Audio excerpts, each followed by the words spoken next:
Hi, welcome to DJs family. இன்றைக்கி நம்ம வந்து ஒரு ஹெல்த்தியான ரெசிபி தான் பார்க்க போகிறோம். வாங்க அது எப்படி செய்யலான்னு பார்க்கலாம். அதுக்கு 3/4 டம்ளர் துவரம்பருப்பு, 1/4 டம்ளர் பாசிப்பருப்பு சின்ன டம்ளரில் எடுத்துக்கிறேன். நம்ம வந்து அடுத்து வந்து 1 கிளாஸ் இந்த அளவு வந்து அதுக்கு கொஞ்சம் பெரிய டம்ளரில் வந்து 1 கிளாஸ் அரிசி, 2 கட்டு வெந்தயக்கீரை சேர்த்துக்கிறேன். இதுக்கு 3 டம்ளர் வந்து இதை நல்லா கழுவி சுத்தம் பண்ணிக்கணும். சுத்தம் பண்ணிவிட்டு 3 டம்ளர் வந்து தண்ணி ஊற்றிக்கிறேன். 3லேருந்து ஒரு 3.5 டம்ளர் எக்ஸ்ட்ரா ஊற்றிக்கலாம்.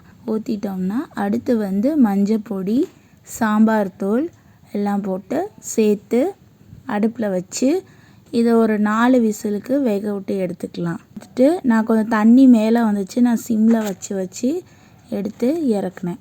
அதுக்கு வந்து அடுத்து என்ன பண்ண போனால் இதுக்கு ஒரு தாளிப்பு கொடுக்கலாம். இதுக்கு ஒரு 2 டேபிள் ஸ்பூன் வந்து நான் நல்லெண்ணெய் தான் யூஸ் பண்ணிக்கிட்டேன். ஜீரகம், 2 பட்டை மிளகா இதெல்லாம் போட்டு தாளிப்பு கொடுத்துக்கலாம். அடுத்து வந்து பெரிய வெங்காயம் 1லேருந்து 2 வெங்காயம் போட்டுக்கலாம்.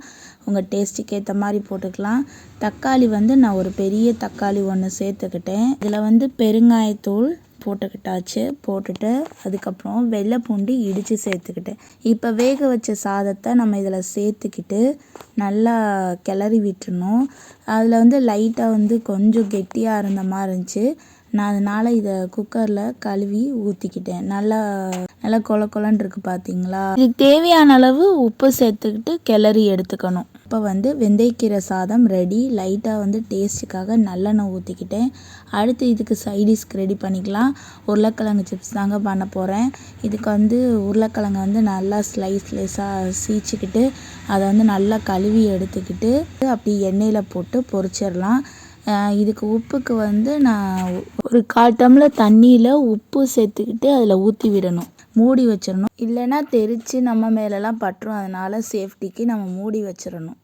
அப்புறம் கொஞ்ச நேரம் கழித்து எடுத்து விட்டுடலாம். அதுக்கப்புறம் நல்லா பொரிய விட்டுட்டு அதில் உப்பு மிளகாத்தூள் போட்டு சேர்த்துக்கிறோம். இதில் வந்து தேவைப்பட்டால் பெருங்காயத்தூள் போட்டுக்கலாம். இப்போ சைடிஷ் வந்து வெந்தயக்கீரை, உருளைக்கிழங்கு சிப்ஸு. ரொம்ப கனமாக இருந்த உருளைக்கிழங்குலாம் கொஞ்சம் மொறுமொறுப்பாகலை. ஆனால் மற்ற லேசாக சீவி இந்த உருளைக்கிழங்குலாம் வந்து ஸ்லைஸாக நல்லா மொறுமொறுப்பாக இருந்துச்சு. இதுக்கு சைடிஷ் அப்பளம் வச்சு கூட சாப்பிட்லாம். உங்களுக்கு இந்த வீடியோ பிடிச்சா லைக் பண்ணுங்கள், ஷேர் பண்ணுங்கள், சப்ஸ்கிரைப் பண்ணிக்கோங்க. மறக்காமல் பக்கத்தில் இருக்க ஆல் பட்டன் பண்ணிக்கோங்க. அப்போ தான் நான் போடுற எல்லா வீடியோஸும் உங்களுக்கு உடனே வரும். தேங்க்யூ.